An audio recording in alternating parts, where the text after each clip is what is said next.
In answer to prompt 1, I'd like to examine the design similarities and differences between the Egyptian pyramids and the Haida pit houses, and how these similarities make their seemingly dissimilar religions nearly analogous.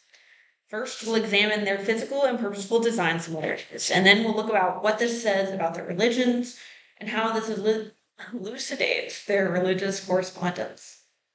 By examining these structures, I hope not only to look for similarities, but perhaps causation, as we attempt to connect structures created a millennia apart and perhaps find connections that inspire its precedent. Beginning with design, we'll look at axial alignment and then move on to proportion. In the pyramids, precise alignment with the circumpolar stars, and thus the cardinal directions, shows a great deal of axial alignment. This alignment was complemented by the prism shape and point towards the sun alongside the facade and the creation of sunbeam illusions that not only pay tribute and invitation to the gods, but call to the masses in celebration and worship. This is alignment on a global scale for large structures and large populations. However, in the pit houses, alignment happens on a local scale, based on the immediate surroundings of the island. Axes are viewed more as thresholds than as a point, as an Egyptian architecture. Although a singular point axis exists with the whirlpool and potlatch stream.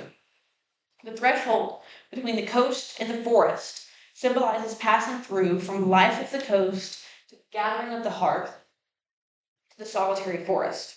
Further, the intersecting axis of the hearth for offering holds several similarities with Egypt's pointed axis to the heavens. Moving on to proportion. In the pyramids, the large scale reflects not only the global connection through axis, but the monumentality of the structure. The pyramids of Giza, in particular, are some of the most massive structures in the world and not for nothing. The pure simplicity of their structure would be nothing without their scale to give them power, and thus bestow power upon the legacy of those they entomb. This is accompanied by the multitude of structures that often surround a pyramid, especially the Djogirs and those in Giza, which seem to be surrounded by tiny mortuary cities and temples. In the pit houses, again, scale and proportion are reflected on the local, whether this be from the human constraint of the time or from their religious focus. Nevertheless, monument and power are derived in different ways. The usage of world and totem poles as the connection to the heavens uses them as signifiers of family and status.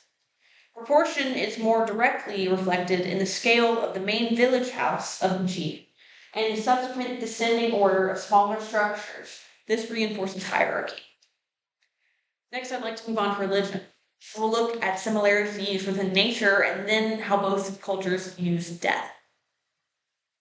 Egypt was one of the world's most prosperous agrarian societies, and thus their religion follows the elements that caused their society to prosper, such as worship of the sun god and appeasement of the gods in general, to ensure consistent flooding of the Nile.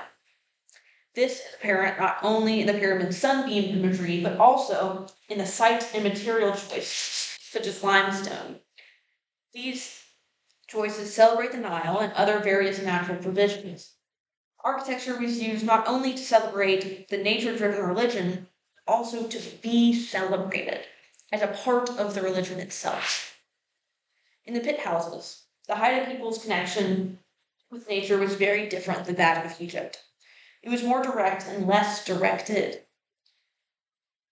The hunt and season drove tribes to different localities throughout the year, and thus their architecture had to serve vastly different purposes than that of the stagnant Egypt society. However, there are similarities within this.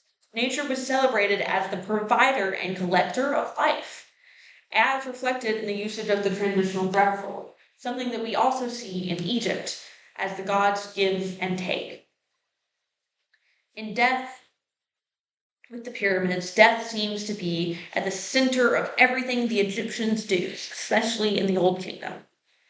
The Egyptian belief in their pharaoh's deified afterlife drives not only the provisional architecture, but also the entire purpose of these monumental constructions as pleasing to their future gods, so that they may be cared for.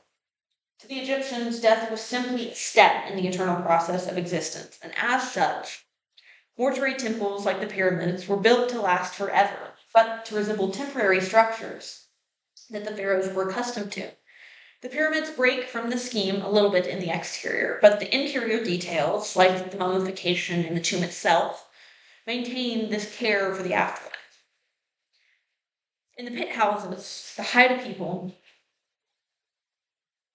pit houses were seen as providers of for several purposes, one of which being to commemorate the dead. Again, facilitating this transitional threshold from the coast to the back. The tribe cemetery was usually located back in near the forest, at the back and behind the structure.